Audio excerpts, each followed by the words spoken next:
ಮನೆಯ ಮುಂದೆ ಆಟವಾಡ್ತಾ ಇದ್ದಂತಹ ಬಾಲಕನ ಮೇಲೆ ಜಿಮ್ ಟ್ರೈನರ್ ಒಬ್ಬ ವಿಕೃತಿ ಮೆರೆದಿರುವಂತಹ ಘಟನೆ ಬೆಂಗಳೂರಿನ ತ್ಯಾಗರಾಜ್ ನಗರದಲ್ಲಿ ನಡೆದಿದೆ.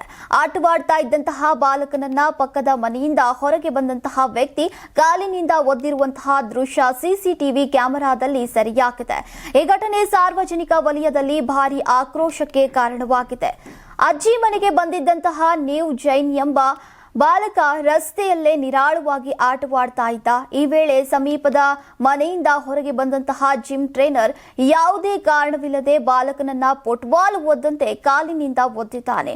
ಒದ್ದ ರಭಸಕ್ಕೆ ಬಾಲಕ ಕೆಳಗೆ ಬಿದ್ದಿದ್ದು ಮುಖ ಹಾಗೂ ಮೈ ಕೈಗೆ ಗಾಯಗಳಾಗಿವೆ. ಘಟನೆಯನ್ನ ಗಮನಿಸಿದಂತಹ ವಾಹನ ಸವಾರನೊಬ್ಬ ತಕ್ಷಣವೇ ಬಾಲಕನ ತಾಯಿಗೆ ಮಾಹಿತಿಯನ್ನ ನೀಡಿದ್ದಾನೆ. ನಂತರ ಸಿಸಿಟಿವಿ ದೃಶ್ಯಾವಳಿಗಳನ್ನ ಪರಿಶೀಲಿಸಿದ ಪೋಷಕರು ತೀವ್ರ ಆಘಾತಕ್ಕೆ ಒಳಗಾಗಿದ್ದಾರೆ. ಈ ಕೃತ್ಯ ಎಸಗಿದಂತಹ ವ್ಯಕ್ತಿ ಜಿಮ್ ಟ್ರೈನರ್ ರಂಜನ್ ಅಂತ ಗುರುತಿಸಲಾಗಿದೆ. ಇದೇ ತಿಂಗಳ 14ರಂದು ನಡೆದಂತಹ ಈ ಘಟನೆ ತಡವಾಗಿ ಬೆಳಕಿಗೆ ಬಂದಿದೆ. ಬಾಲಕನಿಗೆ ಗಾಯಗಳಾಗಿರುವುದನ್ನು ವೈದ್ಯಕೀಯ ಪರೀಕ್ಷೆಯಲ್ಲಿ ದೃಢಪಡಿಸಲಾಗಿದೆ.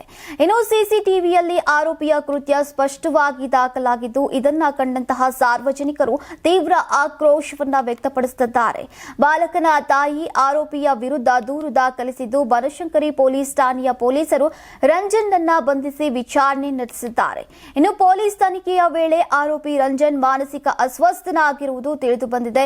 ಈ ಹಿನ್ನೆಲೆಯಲ್ಲಿ ಕಾನೂನು ಪ್ರಕ್ರಿಯೆ ಪೂರ್ಣಗೊಳಿಸಿದಂತಹ ಪೊಲೀಸರು ಆರೋಪಿಯನ್ನ ಜಾಮೀನಿನ ಮೇಲೆ ಬಿಡುಗಡೆ ಮಾಡಿದ್ದಾರೆ. ಈ ಘಟನೆಗೆ ಸಂಬಂಧಿಸಿದಂತೆ ಪೊಲೀಸರು ಮುಂದಿನ ಕ್ರಮಗಳನ್ನು ಕೈಗೊಂಡು ಪ್ರಕರಣದ ತನಿಖೆಯನ್ನ ಮುಂದುವರೆಸಿದ್ದಾರೆ. ಯಾರಾಗ್ತಾರೆ ಎಂಎಲ್ಎ ಅಭ್ಯರ್ಥಿ 2028 ಶೀಘ್ರದಲ್ಲೇ.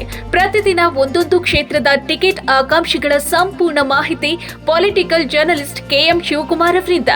ಕರ್ನಾಟಕದ ನಂಬರ್ 1 ಡಿಜಿಟಲ್ ಮೀಡಿಯಾ ನಿಮ್ಮ ನೆಚ್ಚಿನ ಕರ್ನಾಟಕ ಟಿವಿಯಲ್ಲಿ ಮಾತ್ರ.